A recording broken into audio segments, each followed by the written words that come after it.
Hermanas, hermanos, iglesia amada, que el Señor les bendiga una vez más, un día martes con ustedes. Un martes para poder una vez más ir a la palabra del Señor, pero antes de aquello, quiero siempre solicitar a ustedes que esta semana estén orando por la actividad de evangelización que estamos haciendo a través de las redes sociales, ¿no? En todas nuestras reuniones que tenemos en esta semana, donde se hablará de este evangelio hermoso, este cambio que Jesucristo hace si nosotros podemos rendirnos a los pies de Jesús. Así que estemos orando por esta actividad toda esta semana y por el culto del domingo también, donde vamos a hablar netamente de la obra que Cristo vino a hacer a este mundo, una obra llena de amor y misericordia para cada uno de nosotros. Así que les solicito esto, que estén orando en esta semana. Una palabra en este momento de Primera de Tesalonicenses. Vamos a estar en el capítulo número 4, versículo 13 al 18.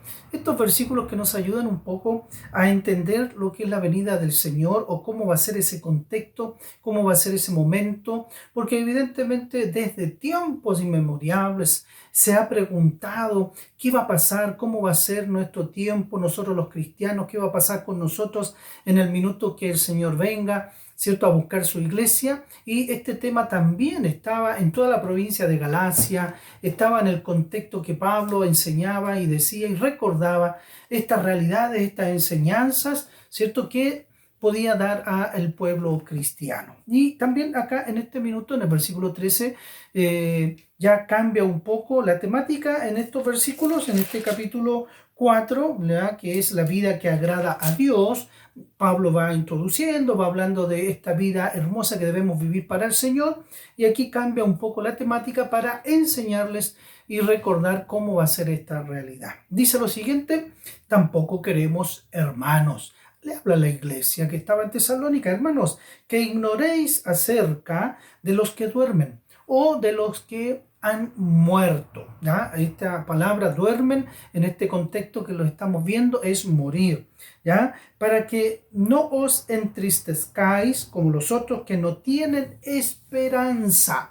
Evidentemente aquí nos encontramos con dos cosas. Una, lógico, el cristiano, el que tiene a Cristo en el corazón, siempre tiene esperanza en su vida.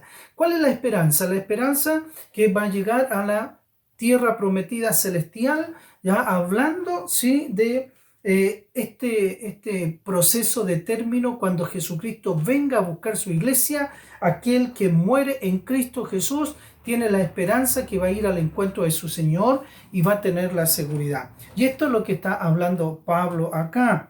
Evidentemente, aquellos que creen tienen esperanza. Y viene la pregunta: ¿y qué pasa con los que no creen? Evidente, no tienen esta esperanza, no entienden, no saben o no quieren tener la experiencia que Jesucristo sea el Señor de sus vidas, por lo tanto no saben, no quieren tener la esperanza de la vida eterna.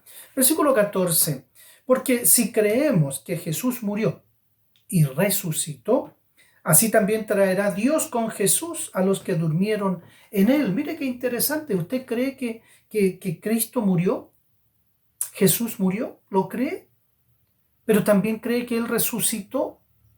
Yo creo que sí, ¿cierto? El amén sonó fuerte. Nosotros lo creemos. Y conforme a esto, ¿cierto?, es que Él traerá, ¿cierto?, con Jesús a los que durmieron en Él, a los que murieron primero, ¿cierto? Cuando Jesús venga a buscar a los suyos, dice que estos que murieron van a venir con Él. Eso es lo que está diciendo Pablo, enseñando en este concepto de la muerte, ¿no? ¿Qué va a pasar con la muerte del cristiano? Versículo 15, por lo cual os decimos esto en palabras del Señor. O sea, aquí hay autoridad de la palabra del Señor, y esto es lo que Pablo está anunciando y diciendo, ¿ya? Que nosotros que vivimos, le está hablando a todos los que están ahí en la iglesia de Tesalónica, ¿cierto? Los que vivimos, que habremos quedado hasta la venida del Señor, no precederemos a los que durmieron. O sea, Pablo, él en su intención lógico, de la enseñanza, está diciendo paso a paso, pero también él, en este contexto, yo creo que el anhelo de su corazón era experimentar, cuando venga Jesús, experimentar estar vivo, ¿no? Él no sabía, y él no sabe y nadie sabe cuándo Jesús viene a buscar a los suyos, solamente Dios el Padre. Pero más que seguro que Pablo, cuando está explicando esto, él pensaba que él quizás podría estar ahí en ese momento, ¿no? Vivo, esperando el momento que Jesús viene a buscar a los suyos. Pero él explica que los que están vivos no son los primeros que van al encuentro del Señor. No, eso es lo que está diciendo. ¿Ah? Porque no precederemos a los que durmieron, a los que murieron. Por lo tanto, uno se pregunta, bueno, ¿quién va primero? ¿Los que están vivos o los que murieron? Y la palabra Pablo dice que los que murieron en el Señor, es decir, los que creen en Cristo, ellos son los que van primero al encuentro de su Señor cuando Él venga. Versículo 16. Porque el Señor mismo, mire qué interesante figura, el Señor mismo con voz de mando, con voz de arcángel y con trompeta de Dios, descenderá del cielo y los muertos en Cristo resucitarán primero. Gloria al Señor, qué alegría más tremenda en el corazón, ¿cierto? Este versículo habla de autoridad, habla de poder, habla del Todopoderoso, el Señor mismo, con voz de autoridad. Él viene, mis hermanos, amigos, Él viene y prepárate. Debemos estar listos para ir al encuentro, o que estemos muertos o que estemos vivos, en algún minuto el Señor viene y tenemos que ir al encuentro de Él. Él descenderá del cielo y entonces se cumplirá lo que la palabra está diciendo. Así que atento. Mire, claro, dice Pablo entonces, los que murieron primero van al encuentro de su Señor. ¿Y los demás? ¿Qué pasa con los demás? Versículo 17. Luego nosotros, los que vivimos, los que hayamos quedado, seremos arrebatados juntamente con ellos en las nubes para recibir al Señor en el aire. Y así estaremos siempre, hermanos, siempre con el Señor.